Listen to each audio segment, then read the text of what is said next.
Supreme court में फैसला आने की उम्मीद थी या सुनवाई की उम्मीद थी। विधायक अयोग्यता पिछले कई महीनों से राज्य की राजनीति में एक मामले को लेकर काफी सस्पेंस बना हुआ है और यही मामला शिवसेना विधायकों की अयोग्यता के संबंध में 10 जनवरी 2024 विधानसभा अध्यक्ष राहुल नार्वेकर और विधायक की अयोग्यता इसी फैसले के खिलाफ उद्धव ठाकरे की पार्टी कोर्ट गई। लेकिन पिछले कुछ दिनों में इस मामले में तारीख पे तारीख का मंजर नजर आता है और आज बिल्कुल वैसा ही हुआ। इसलिए राज्य विधानसभा चुनाव से पहले मामले का फैसला किया गया था।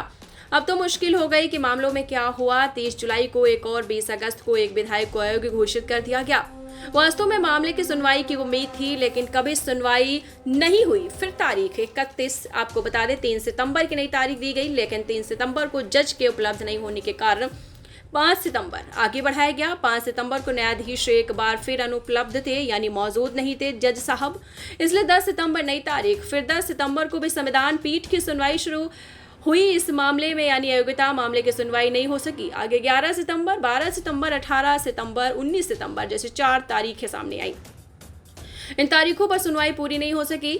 अब इतने अहम मामले की सुनवाई क्यों रुकी हुई है, इस पर कानूनी कार्य विशेषज्ञों की क्या राय है, आइए जाने। 9 महीने पहले राहुल नार्वेकर द्वारा दिए गए फैसले के मुताबिक किसी भी विधायक को अयोग्य नहीं ठहराया गया है। इसलिए एकनाथ शिंदे और उनके साथ 39 विधायकों को अयोग्य ठहराए जाने की मांग उद्धव ठाकरे की पार्टी ने की है। एक याचिका दायर की गई। ये मामला पिछले सप्ताह लगातार 3 दिनों तक सुनवाई के लिए सूचीबद्ध था, लेकिन कोई सुनवाई नहीं हुई। इसके बाद मामला फिर से सूचीबद्ध हुआ, लेकिन नई तारीख आज ही मिली। शिवसेना विधायक अयोग्यता समेत एनसीपी पार्टी और वाच सिंबल मामले में एक बार फिर सुनवाई 15 अक्टूबर को होगी। ऐसे में चर्चा जोरों पर है कि इस महीने की 10 तारीख तक विधानसभा की आचार संहिता पारित हो जाएगी। क्या इस याचिका पर फैसला कम से कम आगामी विधानसभा चुनाव से पहले होगा, ये सवाल उठ रहा है। अगर जानते हुए यदि परिणाम पहले पारित नहीं हुआ तो तकनीकी रूप से सभी विधायक अयोग्यता से सुरक्षित रहेंगे।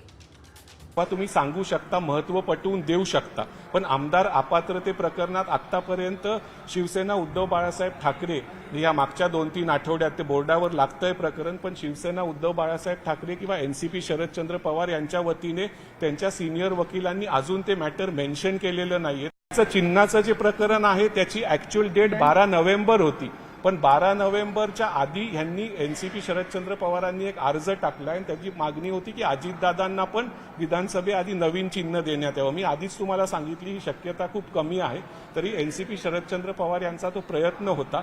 आज पण नेमकं ते पण प्रकरण पोहोचू शकलं नाही। आता त्याची पुढची तारीख एखाद्या वेळेस दसऱ्याच्या सुट्ट्यांनंतरच लागण्याची शक्यता आहे। पढ़ते रहिए fight against criminal daily newspaper.